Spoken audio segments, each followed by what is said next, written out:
Hello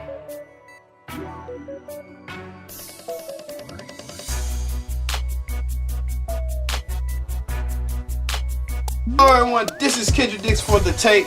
Glad you're here to join us on this Thursday, October 11th, 2018. Glad you're here.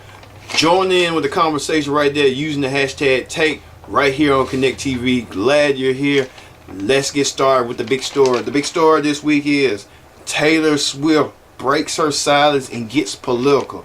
Now the singer-songwriter went and took to Twitter and said this. Taylor Swift is getting political publicly for the first time ever.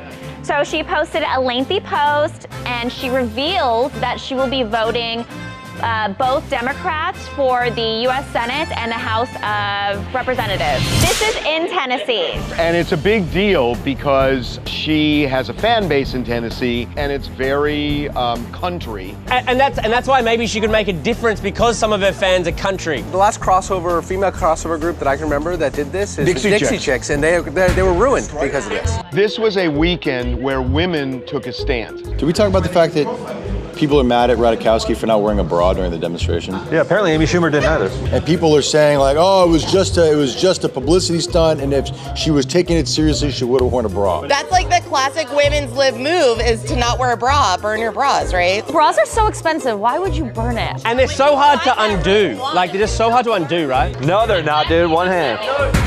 Not when they got 4 hooks.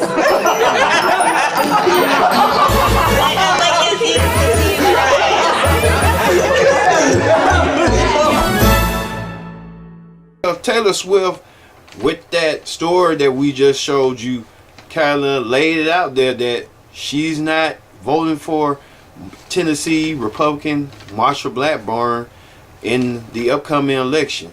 Well, this is sort of like Trump's mid-grade report in a way, but hey, she said she's not voting for her because her record, and she does not stand for what she believes in Tennessee values. Well, hey, everybody got their own opinion. Well, Taylor Swift received some backlash, and you won't believe who wasn't a fan in the first place. Taylor Swift now that she's in politics. Taylor Swift jumping into politics. What do you have to say to her? And what did she say? She said she wants people to vote for Democrats. And not Marsha Blackburn, especially. You know, well, Marsha Blackburn is doing a very good job in Tennessee. She's leading now substantially, which she should. She's a tremendous woman. I'm sure Taylor Swift has nothing or doesn't know anything about her. And let's say... Man, after he found out she didn't back Marsha Blackburn or any Republican, and she decided to go Democratic, he just went on a rant and just said, screw Taylor Swift. I'm like 25% half of her music now. He always got something bad to say. Well, speaking of Trump, Trump had his gets what he wants. He always get what he wants. Well, speaking of that, his second pick, Brett Kavanaugh, had got confirmed to the Senate with a Senate vote by 50 to 48%. 50 to 48. So Brett Kavanaugh is in the Supreme Court, was confirmed and was sworn in that day. As you can see right here, all the protesters like protesting his car, just going bypass him and say, hey, we're going to go over here and just go and get the ceremony started. Alright, Kavanaugh just trying to get himself in order, and that's it. Alright. In celebrity news, singer Nivea. Now, many of you know who singer Nivea is. Well, okay, and all this on Mystical, been so long. Well, she sat down with V103's Frank and Wanda show and promoted her BET special. Well, a lot of people were saying that she kind of was a little bit under the influence in some way, form, or fashion, and having children with rappers Lil Wayne and The Dream, how she adjusted to that life. Take a look at this. For me, and the questions they asked, which was really one main one. They said, if you could describe your career in one word, what would it be? And I said roller coaster, because there's been so many ups and downs.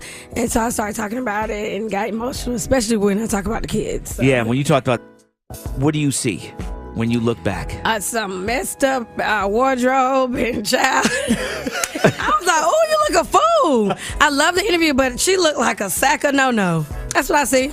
That. I was like, girl, what? I hate the way it looks. But overall, I was very proud of that interview. I thought it was overall good. The visual was harsh. Millions of women. Thank you. You represent so many women who struggle with finding themselves in the midst of taking care of everybody else. Amen to that. Like, you took care of everybody else. Yeah. If it wasn't for you, Wayne, Dream, they wouldn't have been able to accomplish the things they accomplished because you took and took that was respect too, responsibility. because they could have not saw me as fit to do so. Right. So that's true. an honor in itself. Yeah. And it's a blessing that because of them as well that I was able to not have to work and stay home with my kids. Like so many other women, if they were able to, they would have done that as well. How do you feel when people people say, "Damn, she got kids from the Dream and Lil Wayne"? I can't read too much into it because Google exists, and you will see that certain statures hadn't been reached in their careers at the time when we. Right. So I don't even know why that's a thing. Wayne was just going independent. Yeah. The Dream was just coming out. Yeah, and he actually wasn't out as an artist yet, just a songwriter. And their careers grew over time. Bad and good. I got 4. Like it was a lot. It was awkward. It was hard for me. I'm late all the time. Like it was just a supreme adjustment that I felt like because it didn't work out with our fathers, I'm not gonna get them to no nannies. They didn't actually be here, and it was hard because I'm not regular. And to try to be regular has been very awkward and unorthodox and uncomfortable. Like I hate it for real. I'm at every parent-teacher conference. I'm at everything for 4 kids for years. Lil Wayne and Dream can't show up. Where is the room to be a singer? Unless I say, look, y'all go with that nanny. Y'all go in that boarding school like I was told to do. But I'm obsessed with them.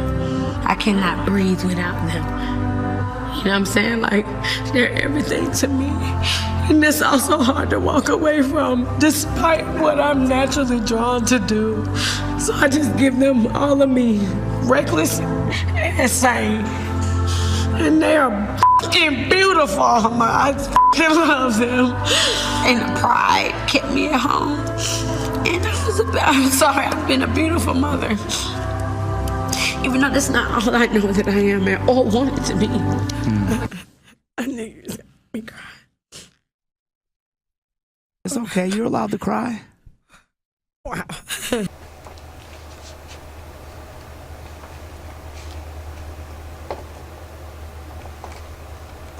Did you see V103? No, they kept replaying Nivea just trying to like complain about, the Dream and Wayne paying child support, not paying child support, whatever. But she said she loves her kids, so that's a good thing. She loves her kids to death, so she had to give up singing and performing to sacrifice for those kids. And hey, kudos to her and stuff. All right. I had to get away my kids, for some apparent reason. You just don't know how it is out here. Believe me, once you become a parent, the whole paradox changes from there. Don't change from there. Alright, in other celebrity news, Kanye West makes news again. Are we surprised? Already last week, Kanye West made news about being on Saturday Night Live, erasing the 13th Amendment, and now he has his time and spends time with President Trump and meets and greets him for lunch. And I don't know what these two may be talking about, but who knows? He might be having Kanye getting his agenda out to the black community. This is what I want you to say, or get for the minorities, the LGBT, or anybody. If you kind of fit that bill. Alright. That'd be like Kanye West and this woman again. Oh God. Round 3. Fight. Alright. On talk shows this week, Meghan McCain returns to The View and has some choice words to say about a certain person. Take a look. Her first appearance since the death of her father, Senator John McCain, echoing her father's final words about American democracy and a divided nation. My father's final farewell address, he said, we're Americans and we never surrender. And that's how I feel. We can never surrender to what is happening in the country right now. I understand how divided and how scared a lot of people are, and that it looks like the fabric of democracy is fraying.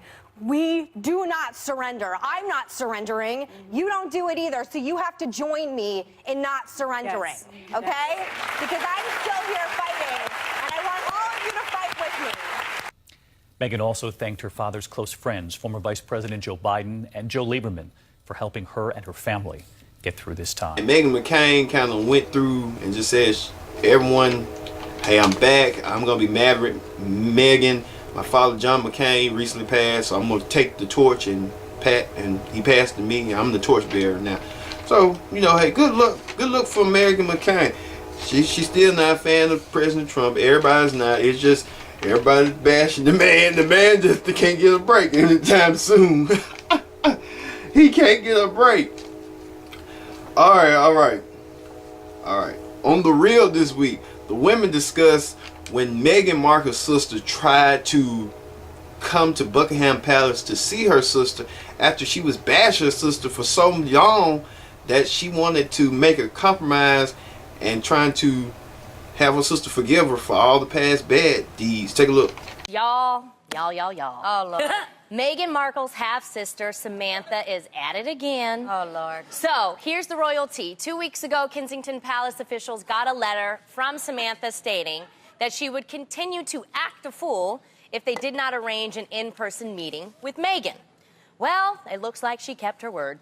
This past week, Samantha showed up at the Kensington Palace gates on a mission to confront Meghan and give her a letter, but it's pretty clear that Palace security had been instructed to not let her in because Samantha was denied, but at least she got to buy some royal merchandise of her sister while she was in town. Oh my God. So, Lonnie, as the Real's royal correspondent, what do you make of this sneaky sister? Oh, I don't trust this royal bitch, all right? I just don't. Facts.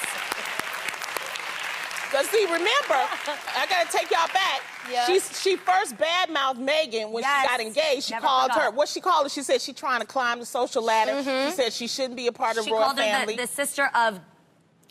something. Then she turned around and then she got her father involved and had these fake paparazzi photos. There's still the paparazzi out there. She didn't get invited. She's been all on TV trying to apologize because now she want to get back into the palace. I'll get in the palace before you do, honey. All right? Terrible. My question is, was she flying herself from Florida to LA when she was filming Suits? Was she sitting outside of the trailer when she was just a regular actress? No, she wasn't. We gotta change your name to Felicia because you got the real deal. Bye, Felicia. When you have sibling rivalry at its finest, when one sibling is, doing better than the other sibling, and this sibling like, I don't want, it gets to that point. But, in Meghan's case, Meghan's kind of rising above it, like don't want to be bothered with her sister, don't want to see her sister until on her terms. So her sister just had to return back to her wheelchair and go back to the States. Whoa. All right. Don't go nowhere. Stay tuned. We'll have more to take after this.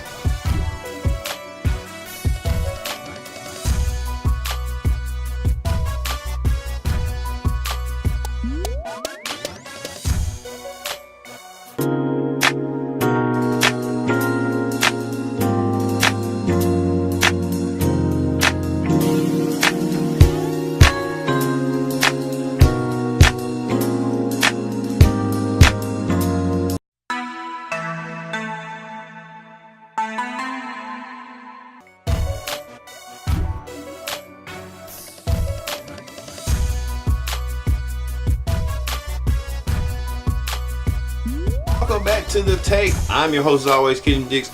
Join us in the conversation using that hashtag Take right here on Connect TV. Glad you're here on all social media platforms. Let's get back to the political rundown. The political rundown this week. Nikki Haley, we just found out, is the latest member of Trump's cabinet to leave. She's leaving. She's going to be replaced by somebody that's, Trump want to pick. But this happened this week. So let's see how Haley's exit with Donald Trump in this joint press conference. Take a look. We're all happy for you in one way, but we hate to lose. Hopefully you'll be coming back at some point. But we will miss you. We'll be speaking all the time, but we will miss you nevertheless. And you have done a fantastic job, and I want to thank you very much. Thank you very much. Thank you. Look at what has happened in 2 years with the United States on foreign policy. Now the United States is respected. Countries may not like what we do, but they respect what we do. The U.S. is strong again, and the U.S. is strong in a way that should make all Americans very proud. I can't say enough good things about Jared and Ivanka. Jared is such a hidden genius that no one understands. I mean, to redo the NAFTA deal the way he did, what I've done working with him on the Middle East peace plan, it is so unbelievably well done. For all of you that are going to ask about 2020, no, I'm not running for 2020. I can promise you what I'll be doing is campaigning for this one. President Trump having a joint press conference with Nikki Haley, the UN ambassador, and he's already vetting a lot of sources like who can come and do this, who can come and do that. I think Nikki Haley kind of like she wanted to take a break from politics and spend time with her family. Well, she doing right. Rather sooner than later, he'll come out why Trump had cut her for a reason. We just don't know yet, but Trump did. You know how Trump is. You know how he's a strategist. He'll say, and Nikki Haley said she wants to spend time. You been there for 2 years. 2 years.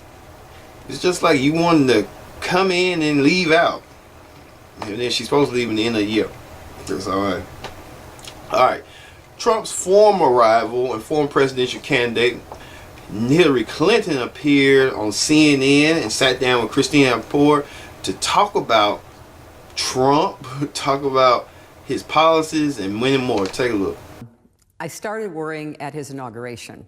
Both because of what he said in his speech, which I thought was defiant, defensive, dystopian. It wasn't a speech to bring together people who had not supported him, but instead it was aimed, as I say in my book, what happened at the white nationalist gut.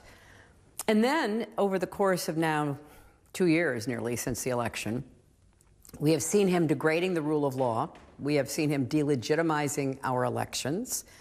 We have seen him spreading corruption, both him personally, his family business, others in his administration.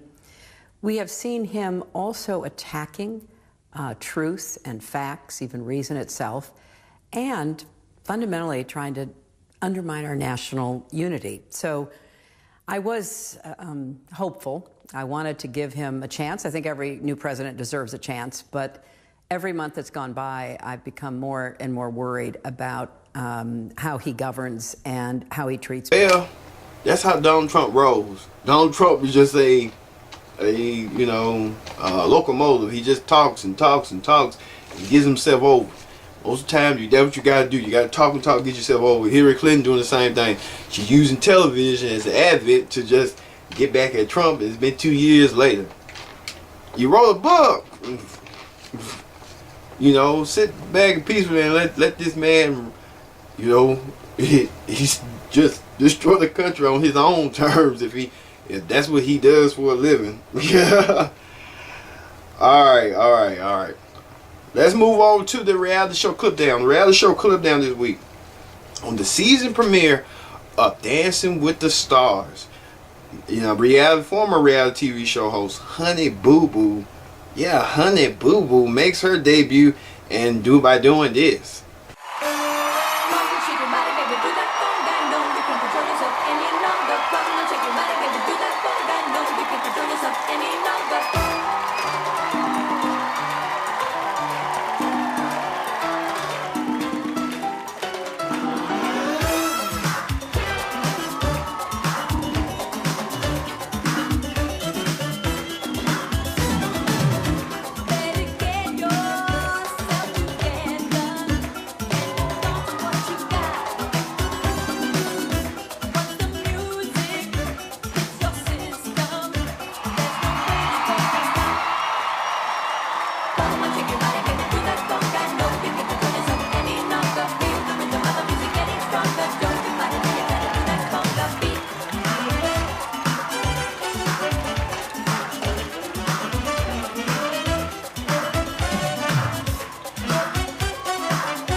Honey Boo Boo's trying, and her partner Tristan, trying to woo the judges and trying to show her impressive dance skills. But ain't do she look like somebody that's look familiar with that dress on? I'm not going there. That's Grimace from McDonald's. Grimace from McDonald's. Alright, speaking of Dancing with the Stars, that didn't end there. Well, that didn't start there. That didn't stop. As Trip Palin, the grandson of former vice presidential candidate Sarah Palin, went outdoors to meet his partner. You won't believe. Take a look.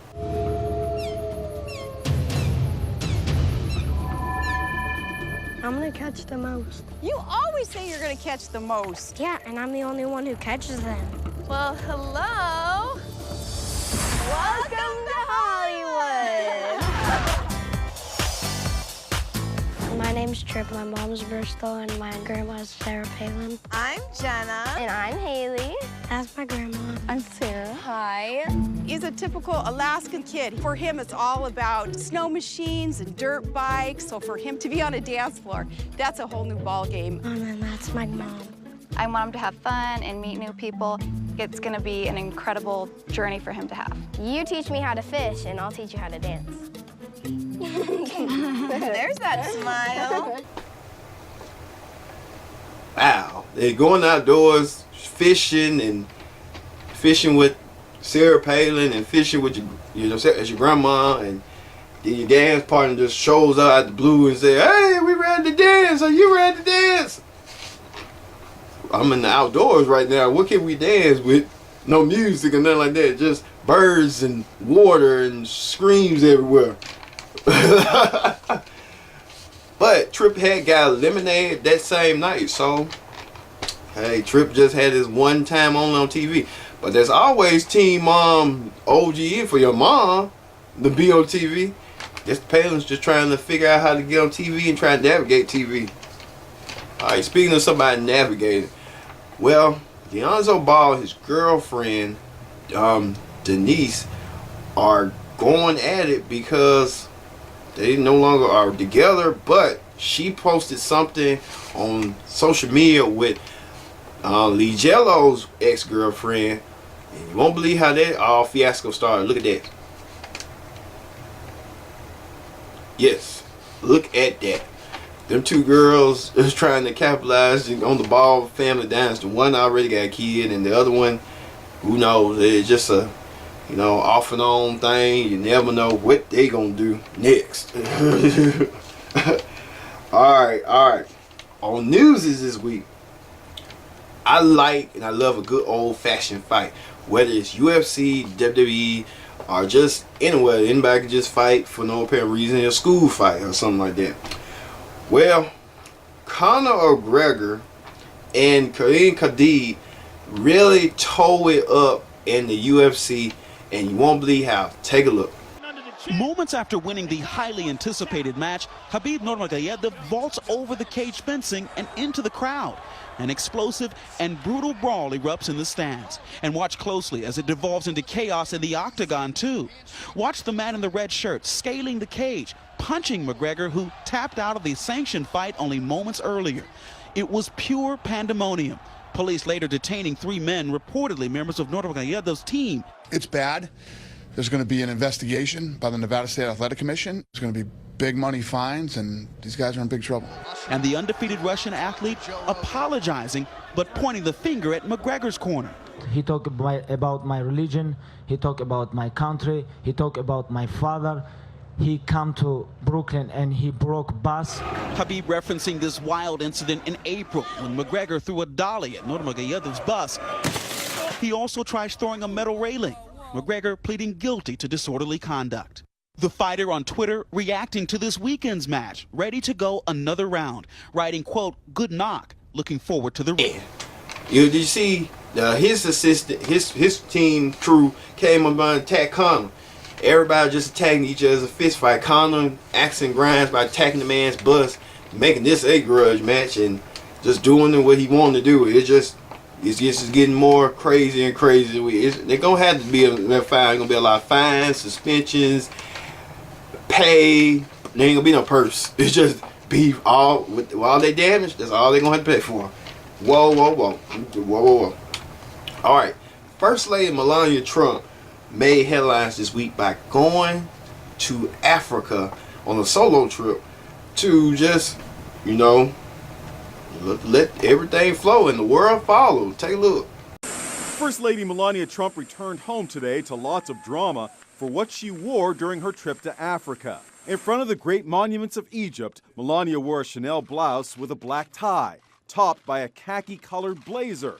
She sure looks safari chic, but what's getting buzz is the fedora. Social media immediately compared the look to the villain from Raiders of the Lost Ark. Who wore it better, went one tweet. Others thought it was more like what Michael Jackson wore in one of his music videos. CNN's Kate Bennett traveled to Africa with the First Lady. This is a First Lady that no matter what she does, it's sort of like, you know, damned if I do, damned if I don't. Certainly, there's always going to be a meme. We've seen this, you know, we saw it with Hillary Clinton on the campaign trail. We used to see it sometimes with Michelle Obama.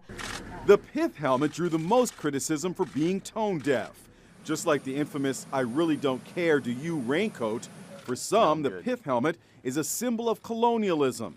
It recalls Meryl Streep's look in the movie Out of Africa. Many Africans took offense at the white pith helmet simply because it harkened back to a time in their culture and their history that wasn't necessarily the best for them. So who advised Melania? Hervé Pierre, who designed her beautiful inaugural gown, is thought to have helped pull together the First Lady's Africa wardrobe.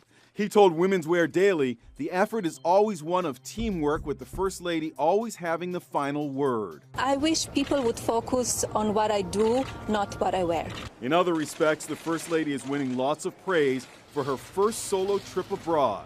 The babies, the elephants, her... Wow, Melania Trump just looking like the Raiders of the Lost Ark. Indeed, is she doing this to like stick it to her husband?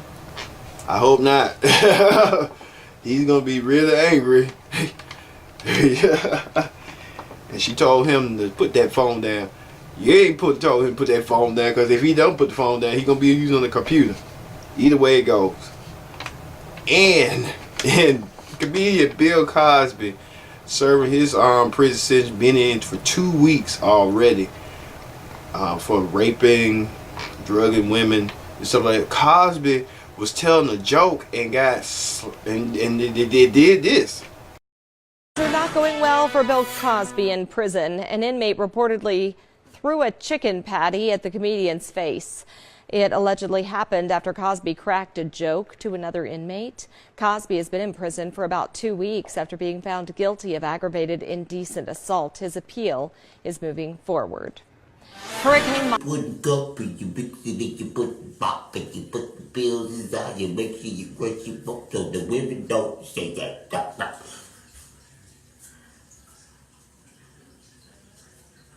was a JoJo. I ain't never seen you throw a chicken patty at my face like that. I'm gonna pick it up and eat it though. This your boy Urban and what's going down. Now, man, these boys is going too far in prison on Bill Cosby, man. First, you hit him with a stale hot dog bun. Then y'all gonna bitch slap him with a chicken patty. Come on, man. Leave old Bill alone, man. If you look at Bill real good, people say he blind, but he not too blind. You know what I'm saying? If you look at both of his eyes, one kind of gray and the other one black. So that means he can see out of one and the other one is blind. So I guess they must have blindsided him, huh? Hit him with the fucking patty. You motherfucker. It's the same motherfucker, man.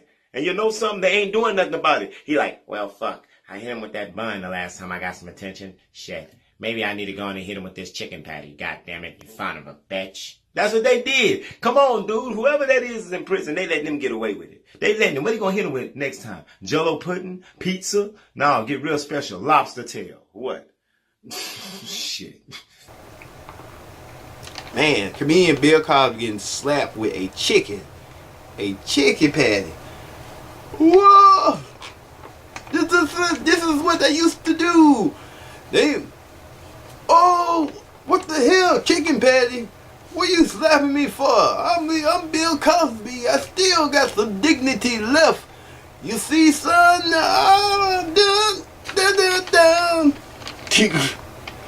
Bill Cosby just adjusting to jail life as being, like the Apollo.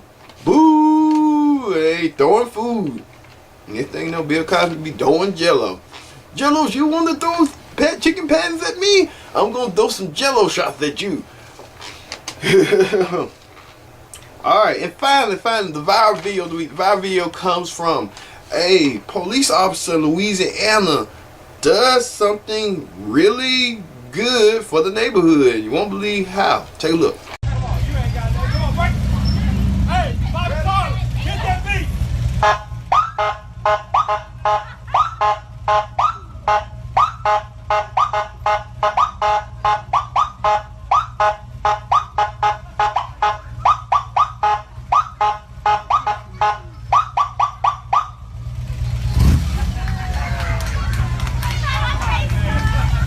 Man, he busting a dance move. He's shaking, he moving, he ringing, he jamming.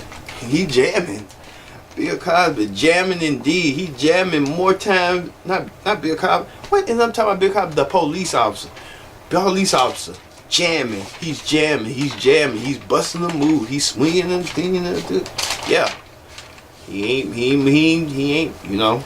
Hey, more power to him. All right. What a inspiration to that too. All right, that does it for the tape this week. I've been your host, Kid Dick, saying so long. We'll see you next time here on the tape.